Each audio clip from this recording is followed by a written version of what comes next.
নয়, বা তারাবির নামাজ না পড়লে রোজা হবে না এমনটা নয়। অনেক মুসলমান মেয়েরা ফতোয়া দিচ্ছে তারাবির নামাজ পড়লে রোজা হবে না, তারাবি পড়বি। তারাবির সাথে রোজার ইবাদতের দিক থেকে কোনো সম্পর্ক নাই। মনে রাখবেন, একটা ব্যক্তি এত প্রচন্ড অসুস্থ, হয়তো এমন হয়েছে সারাদিন রোজা রেখেছে, সন্ধ্যাবেলা কোনো একটা বিপদ হয়েছে, সেই দিন তারাবি পড়তে পারেনি, তাহলে রোজা হবে না? রোজা হয়ে যাবে। কিন্তু তারাবির যে বিশাল সওয়াব, বিশাল একটা নেকি, এই নেকি থেকে সেই ব্যক্তিটা মাহরুম হয়ে গেল, বঞ্চিত হয়ে গেল। আমরা জেনে শুনে বুঝে তারাবি কাজা করব না, বলুন ইনশাআল্লাহ। 20 রাকাত তারাবি এত সুন্দর সিস্টেম কেন দিল?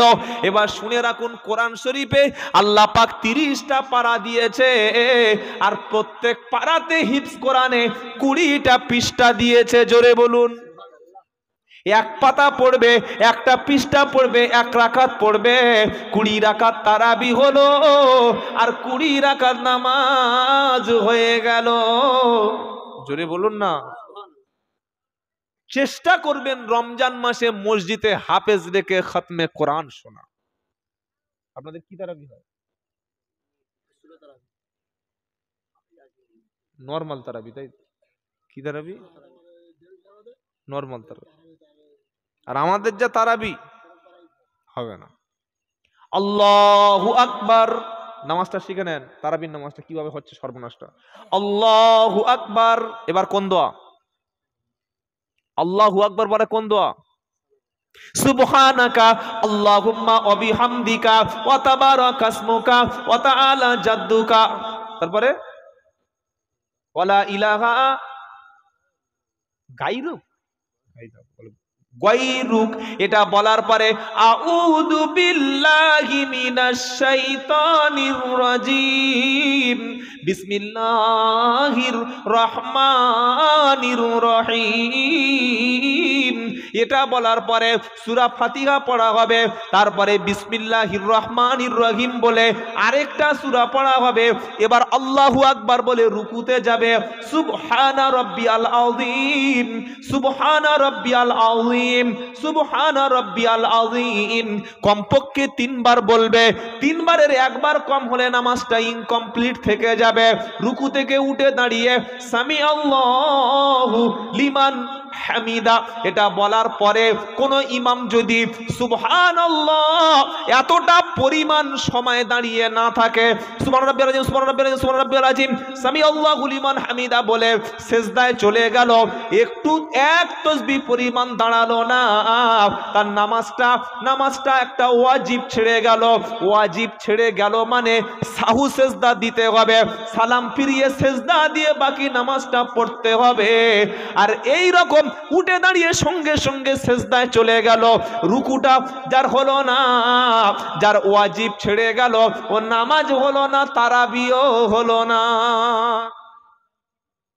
ইমাম দাঁড়ায়, ইমাম তারাবিতে দাঁড়ায়, আল্লাহু আকবার, আল্লাহু আকবার বলে ধরেছে, সূরা ফাতিহা কেউ বুঝতে পারে কি হয় না? হয় না? আলহামদুলিল্লাহি রাব্বিল আলামিন আর রহমানির রহিম মালিকিল ইয়াউমিদ্দিন। মুসাল্লিরা কি হাসি! ওহ, সত্যি একটা 5G মাল পেয়েছি। কি মাল বলো? 5G। কি ঝড়ের গতিতে আমফান চলছে, মসজিদে তারাবি চলছে না, আমফান চলছে। নামাজের শেষে দেখছে 6 জন বুড়ো লোক তাদের লুঙ্গি খুলে পড়ে গেছে।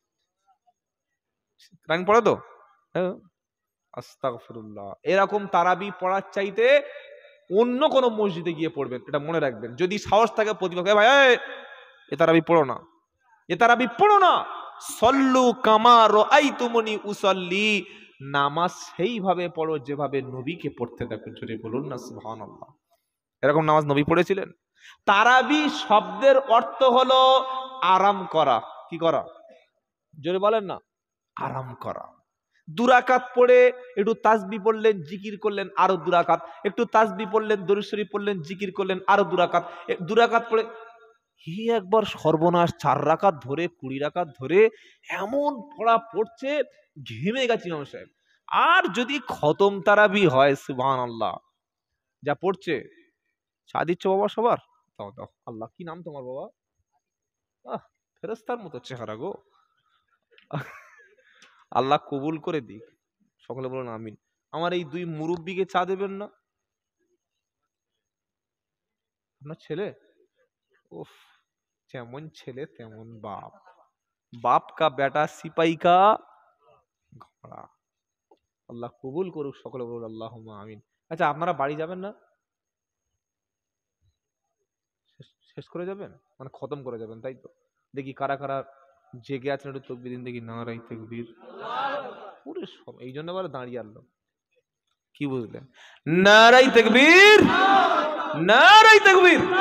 জন্ম আমার নবীর যুগে হলে কেমন হতো। কই আমার মালটা কই? ওটা হাত পুড়ে যাবে।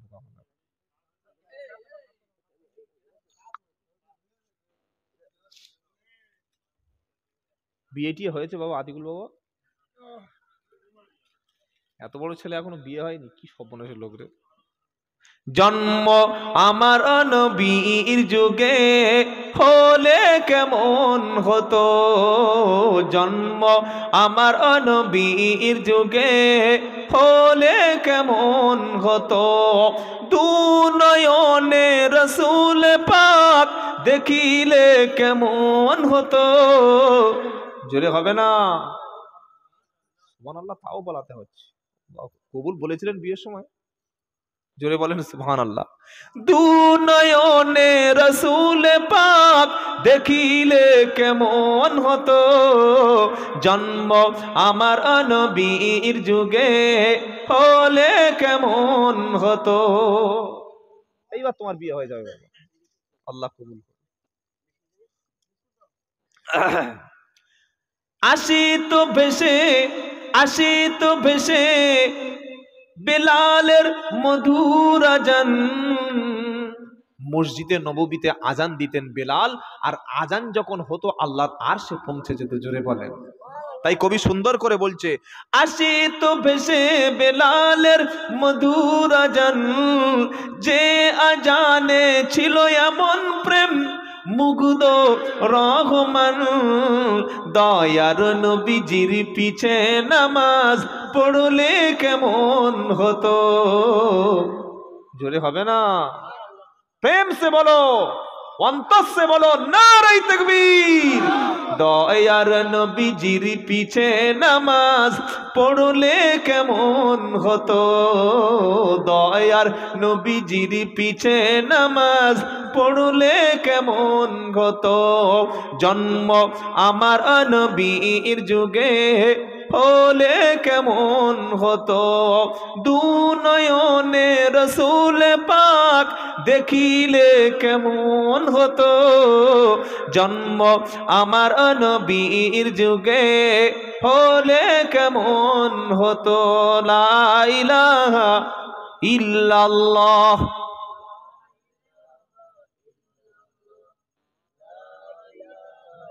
মুহাম্মাদুর সাল্লাল্লাহু। দিনই কত আলোচনায় থাকতাম আমি অধম, সামনে রসুলে পাক হতো, পাশে সাহাবিগণ আবু বকর ওমর উসমান আলী, সঙ্গী কেমন হতো, জন্ম আমার নবীর যুগে হলে কেমন হতো।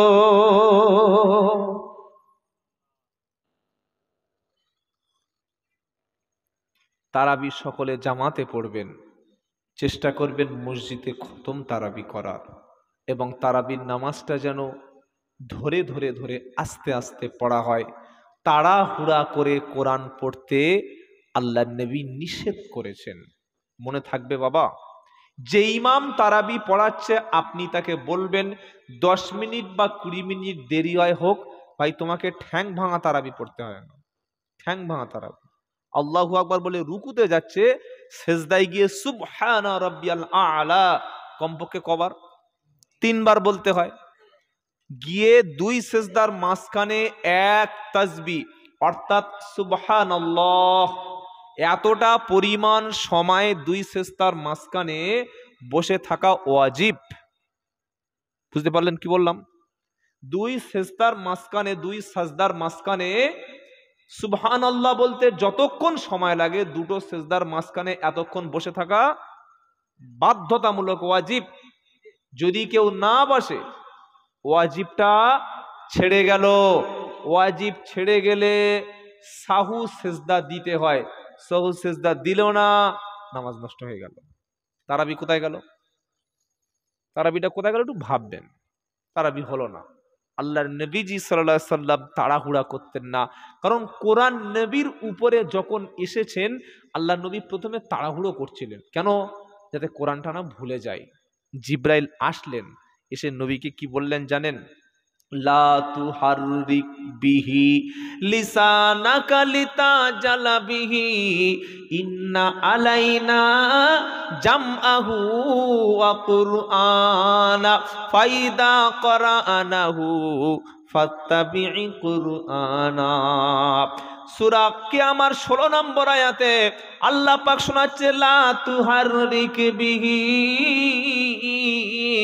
লিসানাকা লিতাজালা বিহি। হে আমার নবী, কোরআন দ্রুত পড়ার জন্য, কোরআন মুখস্থ করার জন্য আপনার দ্রুত ঠোঁট নাড়াবার দরকার নাই। জিব্রাইল যখন একবার পড়বে আপনি ভালোভাবে শুনবেন। কোরআন মুখস্থ করিয়ে দেওয়ার দায়িত্ব আমি আল্লাহ নিজে হাতে নিয়ে নিলাম। তাহলে প্রতিবাদ করতে শিখুন যে হুজুর এ তারাবি চলবে না। মনে থাকবে বাবা। অনেকে মনে করে কি জানেন, যে আমি যদি হুজুরের ভুল ধরি আর হুজুর যদি বদদোয়া করে আমার পাগল করে দেয়। এইরকম হাসছে। অনেক লোক এরকম মনে করে যে হুজুরের বদদোয়া যদি পাগল হয়ে যায়, তাই তো? আরে ভাই, হুজুর যদি সঠিক পথে থাকে, আচ্ছা আল্লাহ নবী সাল্লাল্লাহু আলাইহি ওয়াসাল্লাম কারোর বদদোয়া করে পাগল করে দিয়েছিলেন? নবীর জীবনে কখনো তিনি বদদোয়া করেননি, কারণ আমার নবী ছিলেন রাহমাতাল লিল আলামিন। জোরে বলুন সুবহানাল্লাহ। এমনও বক্তা আছে আমাদের বাংলার জমিনে 1000 টাকা কম দিলে যাওয়ার সময়, সত্যটা বলবো, আমার পকেটে কিছু টাকা আছে, যা আছে মোটামুটি আমার তেল খরচটা হয়ে যাবে, বুঝলেন? তাহলে বলি কি, বুঝলেন? সত্য কথাটা বললে খুব দোষ। এমনও বক্তা আছে টাকা 1000 কম দিলে গাড়িতে ওঠার সময় বদদোয়া করতে করতে চলে যাচ্ছে। আর সাধারণ ছেলেরা কাঁপছে, কেন? বললে হুজুরের বদদোয়া লেগে যদি আমাদের বউ মরে যায়, কি হুজুরের বদদোয়ায় যদি আমার ছেলে পানি ডুবে যায়। বিশ্বাস করুন, হাক্কানি আলেম কখনো তার বদদোয়া করে না। হাক্কানি ওলি, হাক্কানি নবীর ওয়ারেস কখনো সাধারণ ব্যক্তির বদদোয়া করে না। কারণ আল্লাহর নবী বদদোয়া করতে শেখায় নাই, কাফির মুশরিকদের জন্য হেদায়েতের জন্য দোয়া করেছেন। জোরে বলেন। নবীর চাইতে বেশি নির্যাতন, নবী মুহাম্মদ সাল্লাল্লাহু আলাইহি সাল্লামের চাইতে তার উপরে বেশি অত্যাচার পৃথিবীর কোনো বক্তা কোনো হুজুরের উপরে হয়নি। নবী, আমরা তো জলসায় এসে খাচ্ছি, ভালোবাসছে, টাকা দিচ্ছে, হাদিয়া দিচ্ছে, গাড়ি তুলে আগিয়ে দিয়ে আসছে। আর নবীজি নিজের খরচে গেছে কোথায় জানেন? তায়েফে। কোথায় গেছে? তায়েফ। মক্কা থেকে প্রায় 100 কিলোমিটার। 100 কিলোমিটার মানে আপনার এখান থেকে কৃষ্ণনগর, নদিয়ার কৃষ্ণনগর জানেন না? রানাঘাটের পর কৃষ্ণনগর 100 কিলোমিটার। আমি তো প্রায় যাই, মুর্শিদাবাদ, মালদা, দিনাজপুর জানি। তো এতটা রাস্তা আল্লাহর নবী গেছেন, ঘোড়া হোক, উট হোক, পায়ে হেঁটে হোক, গিয়ে বলেছেন বলো লা ইলাহা ইল্লাল্লাহ। আচ্ছা, এই লা ইলাহা ইল্লাল্লাহটা যদি আমি ওই দাঁড়িয়ে ওপারে যে কটা হিন্দু আছে ওখানে বলা যাবে? দাঁত ফেলে দেবে না? কি কষ্ট বলুন তো। এটাই ছিল নবীর সবচাইতে বড় কষ্ট। এখন তো ওয়াজ করা সহজ, কোরআন বলা সহজ, কলেমা বলা সহজ, কিন্তু আজ থেকে 1400 বছর আগে এটা সহজ ছিল না। মুজাদ্দেদ জামান আবু বকর সিদ্দিক রহমতুল্লাহ আলাইহি যখন এই বাংলার জমিনে দ্বীন ইসলামের প্রচার করছিলেন, তখন ছিল বাংলার ঘরে ঘরে মাজার। কোন মাজার? যে মাজারগুলিতে ওরস হতো, মেলা বসতো, যে মাজারগুলিতে মহিলারা এসে সেজদা করত, যে মাজারে মহিলারা এসে মোরগ ছেড়ে দিত, যে মাজারে মহিলারা এসে খাসি ছেড়ে দিত, যে মাজারে মহিলারা এসে সুতো বেঁধে রাখত, যে মাজারে মহিলারা এসে কবর জিয়ারত করত, যে মাজারে এসে মহিলারা সেখানে মান্নত মানসিক করত, তিনি শিরক বিদআতের বিরুদ্ধে প্রথমে আওয়াজ তুললেন। মুজাদ্দেদ জামান আবু বকর সিদ্দিক রহমতুল্লাহ আলাইহ তিনি সর্বপ্রথম বাংলার জমিনে যত এই রকম ভণ্ডামি করে মাজার তৈরি করেছে, আল্লাহর কসম আমি নিজের চোখে দেখেছি বাংলায় এমনও মাজার এখনো আছে সেখানে আল্লাহর কোনো ওলি নাই, পীর নাই, এমনকি কোনো মানুষের লাশটুকু নাই। আপনারা দেখবেন, দেখবেন একটু বলবো, আপনারা কলকাতায় যান তো শিয়ালদা ট্রেন ধরে, ঘটিয়ারি, গৌড়দা, তারপরে স্টেশনের নাম কি পিয়ালি, আর পিয়ালির পরে আমি চাম্পাটি থাকি, চাম্পাটি। তো পিয়ালি আপনি নামবেন, নেমে বাঁদিকে দেখবেন লেখা আছে বদর পীর। কি বললাম? বদর পীর। আমি বললাম বদর পীর সাহেবের মাজার একটু জিয়ারাত করতে হবে। জিয়ারাতের সওয়াব আছে না নেই? সওয়াব আছে। হাক্কানি ওলি, হাক্কানি পীর, নবী, আউলিয়া, তাদের কবর আমরা জিয়ারাত করি, তাই তো ভাই নাকি জিয়ারাত করেন না? বাপ মার কবর জিয়ারাত করি। ও সর্বনাশ, লেবে দেখলাম মাজারের দু সাইডে বসে বসে দুটো হারামখোর গাঁজা টানছে। কি হবে রে, একটু জিয়ারাত করে আসলে বললাম। তাই বললাম বাবা এখানে মাজার। বললে কোথায় মাজার? এই তো মাজার। তো কিছু দাও। কিছু দাও। কি? বলে টাকা পয়সা হাদিয়া। কেন? টানবো। তা ভিতরে বদর পীর আছে বললে এখানে কোনো কবর নাই। আমি আব্দুল্লাহ জুবাইর চ্যালেঞ্জ করছি, আপনি কাল সকালে ট্রেন ধরে পিয়ালি নামুন, জিজ্ঞাসা করুন এখানে কোনো লাশ আছে কিনা। ওর ভিতরে কোনো লাশ নাই, কবর। মুজাদ্দেদ জামান আবু বকর সিদ্দিক বসিরহাট আল্লামা হিন্দ রহমতুল্লাহ তাদের টার্গেট ছিল এটা, যে যেখানে কবর নাই, কোনো ব্যক্তি নাই, সেখানে মাজার কেন? আর মাজার যদি থাকে সেখানে ফুল, চাদর, আগরবাতি, মোরগ, মুরগি, ছাগল, খাসি আর নারীদের নিয়ে মেলা কেন? আল্লাহর রহমতে এখনো পর্যন্ত ফুরপুরা শরীফের জমিনে কোনো শিরিক বিদআত হয় না, বলুন সুবহানাল্লাহ। এখনো ফুরপুরার কোনো কবরের উপরে চাদর দেওয়া হয় না। এটা হচ্ছে দাদা হুজুরের আদর্শ, জোরে বলবেন না সুবহানাল্লাহ। ফুরপুরা শরীফ ছোট হুজুর দাদা হুজুর রহমতুল্লাহর কবরে, 4 শহীদানের কবরে কোনো ফুল, আগরবাতি, মোমবাতি, নারীদের আনাগোনা, মোরগ, খাসি, ছাগল এগুলো নাই। আছে? জোরে বলেন কেন নাই? এটা দাদা হুজুরের মেহনতের ফসল, জোরে বলুন না সুবহানাল্লাহ। তিনি ছিলেন সর্বপ্রথমের বিরুদ্ধে। আর এবছর ঘুটিয়ারি মেলা কত তারিখে হয়? 17ই শ্রাবণ। কিছু মুসলমান বলে বাড়ির মেয়েরা, জানিস বাবা 17ই শ্রাবণ পানি হয়। মানে কেন? বললে গাজী বাবা উনি পানি দেয়। আস্তাগফিরুল্লাহ। পানি দেওয়ার মালিককে? জোরে বলে আল্লাহ। কেউ যদি মনে করে যে গাজী বাবার মেলায় শিওর পানি হবে, উনি পানি দেন, ওর ঈমান আর থাকবে না। পানি দেওয়ার মালিক আল্লাহ। তো গাজী বাবার মেলায় আমার চাম্পাটির একটা সিভিক বন্ধু ওখানে ডিউটি ছিল, সে গোপনে ভিডিও করে এনেছে, আমাকে দিয়েছিল, আমি ডিলিট করে দিয়েছি। একবার দেখলে, দ্বিতীয়বার দেখলে ওরা ঈমান থাকবে না। পুরো উলঙ্গ মেয়ে ছোট বিকিনি পরে ড্যান্স করছে মেলায়, গাজী বাবার মেলার উদ্দেশ্য একদম মাজারের পাশেই। আর পাশে সব গাঁজাখোররা বসে আছে, হারমোনি তবলা বাজাচ্ছে আর তারা মজা নিচ্ছে। বলুন এটা কোনো হাক্কানি অলি কিংবা পীরের কবরে করা মানে এই পীর বা অলিকে অপমান করা হলো না হলো না? জোরে বলেন হলো। সামনে রমজান মাস, 30টা রোজা রাখবো, সাহরি ইফতার করবো, বলুন ইনশাআল্লাহ। যে সমস্ত যুবক তোমরা এসেছো ভাই, তোমাদের দ্বারা সমাজ পরিবর্তন হবে ইনশাআল্লাহ, বলো ইনশাআল্লাহ। আর একবার আমি বলে দিচ্ছি, সাবধান করে দিচ্ছি, জলসা দেওয়া ভালো, কিন্তু শরিয়াতের বাইরে গিয়ে কোনো কাজ করা ভালো না। চেষ্টা করবেন আগামী বছর জলসা দেবেন, আমি মরে গেলেও দেবেন আর বেঁচে থাকলেও দেবেন। যখন জলসা দেবেন সব সময় চেষ্টা করবেন জলসায় যেন কোনো রকমের দোকান মেলা এইটাকে বসতে দেবেন না, এটা শরিয়াতের দৃষ্টিতে উচিত না। চেষ্টা করবেন যদি দোকান থাকে, কিছু কিতাব, কিছু বইয়ের দোকান। হুজুর আসছে? এদিক থেকে আসছে, বাংলাদেশ থেকে। কি শর্মা, লোকেশন পাঠাননি।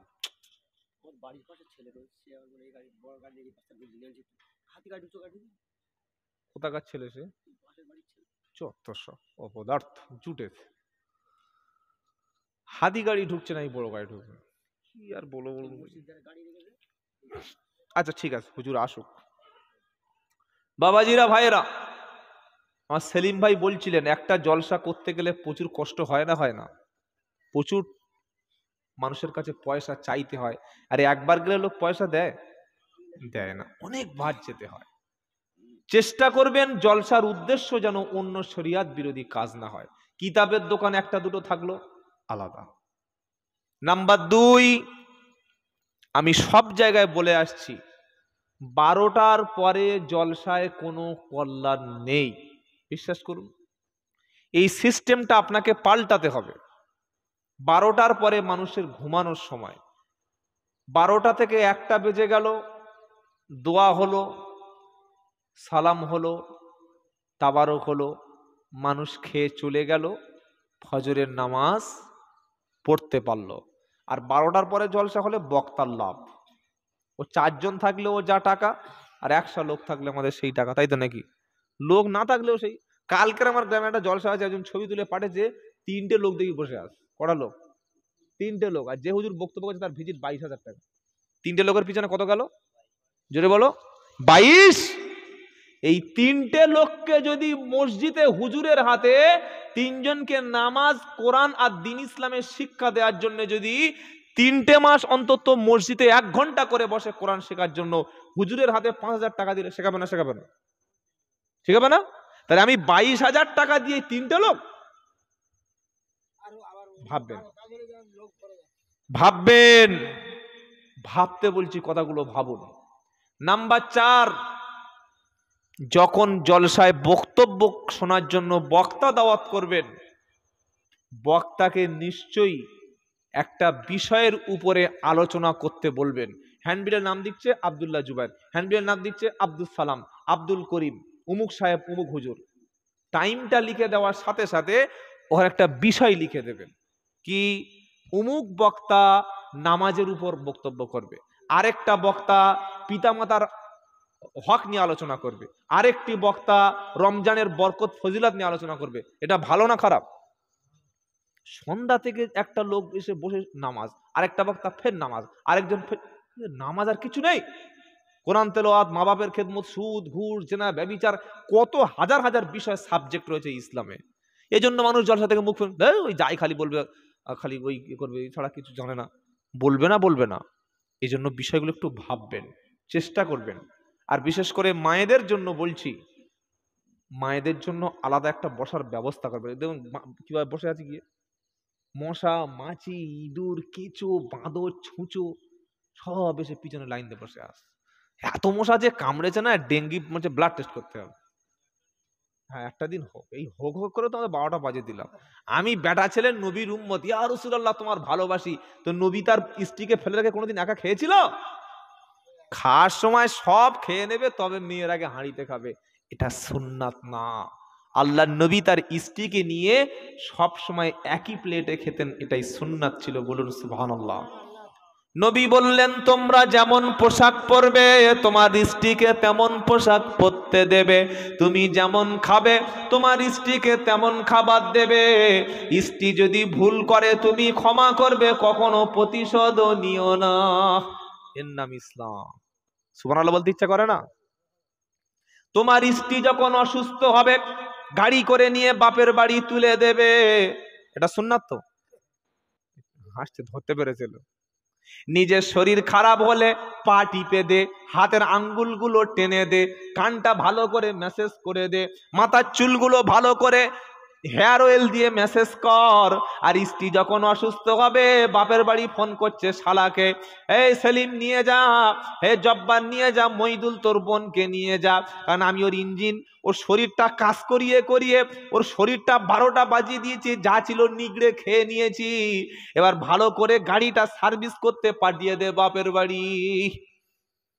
ও ভাই, তোমার সে বউ কোথায় গেছে? কেন, তোমার ভাবি বাপের বাড়ি? কি গেছে বলুনি, খালি এখানে শরীর খারাপ হচ্ছে পাঠিয়ে দিচ্ছি। শরীর খারাপ হলে বউ বাপের বাড়ি যাবে? তুমি তাহলে কি করতে আছো? না, ও যার মেয়ে সেখানে চলে যাক, তার মানে মরে ওখানে কে মরুক, আমার যেন দায় না হয়। কত বড় বদমাস চিন্তা করতে পারছেন? এটা কি ইসলাম? না। আল্লাহর নবীর স্ত্রী আম্মা জান খাদিজা রাদিয়াল্লাহু তাআলা আনহা তিনি ইন্তেকালের আগে নবীজিকে ডেকে বলছেন, নবী আমার ইন্তেকালের পরে বেশি লোক ডাকবেন না, বেশি লোককে খবর দেবেন না। আমার ইন্তেকালের পরে ইয়া রাসূলুল্লাহ হাবিবাল্লাহ আপনি নিজে গোসল দেবেন, নিজে হাতে কবরে শোয়াবেন, আর আপনি নিজে গোসল দিয়ে আপনার পাঞ্জাবি পিরহান জুব্বা মোবারকটা দিয়ে আমি খাদিজা আমারও কাপড়ের ব্যবস্থাটা করে দেবে। এটা হচ্ছে কোরআনের শিক্ষা, এটা হলো মক্তবের শিক্ষা, এটা হলো মাদ্রাসার শিক্ষা, এটা হলো ইসলামের শিক্ষা। আমাদের ছেলেকে যখন মাদ্রাসা মক্তব থেকে মুখ ফিরিয়ে নেয়, 3000 টাকা ভর্তি ফি, 8000 টাকা ভর্তি ফি, 20000 টাকা ভর্তি ফি, মাস গেলে 3000 টাকা গুনে দিতে হবে। ছেলে কোট পরলো, টাই পরলো, হাফ প্যান্ট পরলো, ম্যাডামের সামনে গেল, যাওয়ার পরে গিয়ে বলছে স্ট্যান্ড আপ, স্ট্যান্ড আপ। তো বাঙালি বাচ্চা বলছে ম্যাডাম দাঁড়া দাঁড়া গাদা দাঁড়া, স্ট্যান্ড আপ বুঝিস না, স্ট্যান্ড আপ মানে দাঁড়াও। দাঁড়িয়ে গেছে। সিট ডাউন মানে কি শুয়ে পড় নাকি? আর কথা বলে না, বসে পড়ো। হ্যাঁ স্ট্যান্ড আপ, দাঁড়াও। বলছে তুমি নাম কি? আমাদের মুসলমানদের ছেলেদের নাম সেরকম। বলছে সোহান। কি নাম বলো? বলো না। সোহান। আচ্ছা, বলছে তাহলে তোমার মতো মালের পাকড়া করা যাবে। সোহান। বাবার নাম? বলছে আবু বকর। ও সব মনে তো কাঁচা মুসলমান। আবু বকর।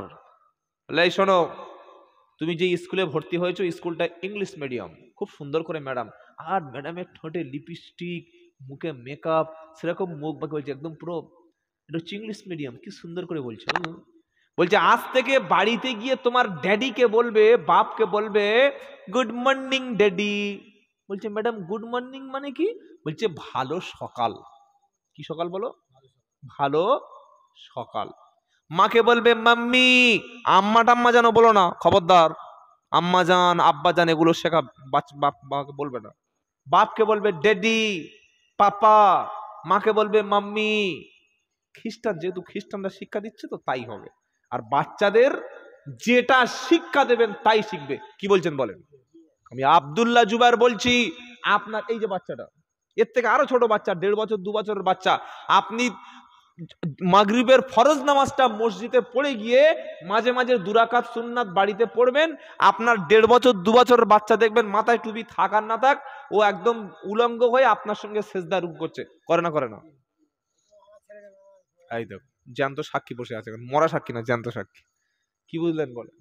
তো ওখানে বলে দিচ্ছে ইংলিশ মিডিয়ামে বাপকে আর আব্বা বলবে না, মাকে আর আম্মা বলবে না, ড্যাডি মাম্মি বলবে। ও এসে বলছে ড্যাডি ড্যাডি গুড মর্নিং। বাপ তখন বুকের জামাটা খুলে জান ঠান্ডা হয়ে গেছে, ড্যাডি ড্যাডি। মালটা কবরে গেছে। ছেলে জন্ম দিয়েছে নামাজ শিক্ষা দিল না, ছেলে জন্ম দিয়েছে কোরআন শিক্ষা দিল না, ছেলে জন্ম দিয়েছে জানাজার নামাজ পড়ায়নি। বাপ যখন মারা গেল জানাজার নামাজ পড়ানোর জন্য মৌলবি এলো। গোসল দেওয়ার সময় পটলের বাপ আর দুলাল মিয়া এলো। দুজনে, বাপ বলেছে সকাল 10টা, গোসল দিচ্ছে বিকেল 4টের সময়। গরম পানি, ঠান্ডা পানি, সাবান পানি, কুল পানি এনে বাপের গোসল দিচ্ছে। ছেলে তখন বাজারে গোসল কি জানে না যে দুজন গোসল দিয়েছে অধিকাংশ বৃদ্ধ মানুষ।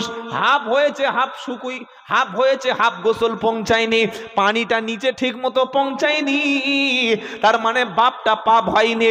সাদা কাপড়টা মুড়ে দিয়ে কবরে নামিয়েছে মাইয়েতকে। ফেরেশতা প্রথম দেখছে পিঠ শুকনো, বলে পিঠ ঝাড়বো। পিঠ ঝাড়বে না? বলেন না। আপনি ভালো করে কথা বোঝার চেষ্টা করুন। শরীর যখন কারো নাপাক হয়ে যায়, স্বামী স্ত্রী মিলন করার পরে মাথা থেকে পা পর্যন্ত ধুতে হয় না ঘাড় আর পিঠটা শুকনো রাখতে হয়? একটা পশম যদি কেউ শুকনো রাখে শরীর পাক হবে? হাতে মেয়েরা এখন নেল পালিশ করছে, আমাদের বাড়ির বৌমারা ভাবিরা, আহা হা, 10টা আঙ্গুলে 10টা কালার, সবকটা খবিস। কি বুঝলেন? 10টা আঙ্গুলে 10টা। এ বাবা কি আসলো? যাক, একটু খবর নিতে এসছে আমাদের। তো 10টা আঙ্গুলে 10টা নেল পালিশ। এবার বলুন, নেল পালিশ পরলে ওযু কি হবে? গোসল, ওই অবস্থায় যদি কোনো নারী মারা যায়, ওই মরা নারীর গোসলের সময় হাতের নেল পালিশ গুলো তুলে দেওয়া হয়, তাই তো? বলছে হ্যাঁ। তোলে? কে তুলবে? শুধু মুড়ে কবরে ফেলে দিয়া, ওর নাকি তুলবে নাকি? ওর ফেরেশতারা সাড়া ছিনে পড়েছে, মাল ভিতরে আর আমি তুলে দেবো। ছি ছি ছি ছি। এই যে নেল পালিশ পড়লো, অজু আর গোসল হলো না, ওর নামাজ হলো না। কি হলো না? নামাজ হলো না। অনেক মুসলমান এখনো পর্যন্ত চুল কলপ করে, দেখেছেন না? 42 বছর বয়স, গোপে এমন রং করেছে আর মাথার চুলে এমন কলপ করেছে, শাশুড়ি দেখে ফিদা হয়ে গেল। আহ কি জামাই রে, টাটকা জামাই। শালিগুলো দেখে তো হুমড়ি খাচ্ছে, আহ কি মাল পেয়েছে আমরা দুলাভাই। এটা কেন? ধোঁকা। যারা চুল কলপ করে, হয়তো অনেকে করেছেন, জানেন না, এটা করবেন না, শরিয়াতে হারাম। আল্লাহ নবী বললেন, কলপকারী ব্যক্তি জান্নাতে যাওয়া দূরের কথা, জান্নাতের সুঘ্রাণ পাবে না। হয়তো অনেকে না জেনে শরিয়াতের নিয়মটা আপনার জানা নাই, তাই করেছেন, ভবিষ্যতে আর করবেন না।